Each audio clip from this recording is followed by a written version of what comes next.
Casque à la tête, sécurité oblige, le souverain s'est rendu ce matin sur le chantier du nouveau CHPG à l'occasion de la fin du gros œuvre. Après la levée du drapeau monégasque au sommet de l'établissement, la visite a été guidée par l'architecte en charge du projet. On commence à avoir les premières finitions, c'est-à-dire les sols commencent à être posés, certaines protections murales commencent à être posées, les plafonds aussi.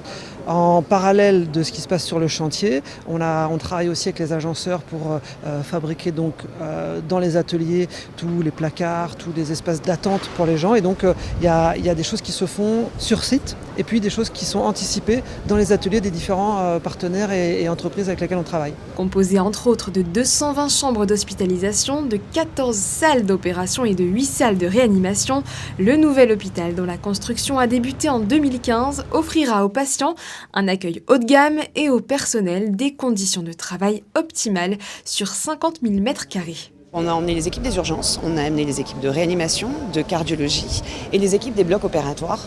Le retour, il est extrêmement positif, à la fois sur le volume des espaces qui leur sont alloués.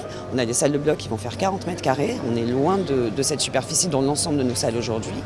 À la fois sur l'ergonomie de ces locaux et leur positionnement dans l'espace, et puis sur la lumière naturelle qui baigne ces locaux de travail, ce qui est une avancée prodigieuse à tout point de vue. Si l'impatience est grande, restent encore les travaux d'intérieur. La livraison du bâtiment est prévue pour fin 2025. Pour l'anecdote, sa façade majestueuse de 150 mètres de long et 50 mètres de haut est un clin d'œil à la princesse Grace, en référence à son élégante robe blanche.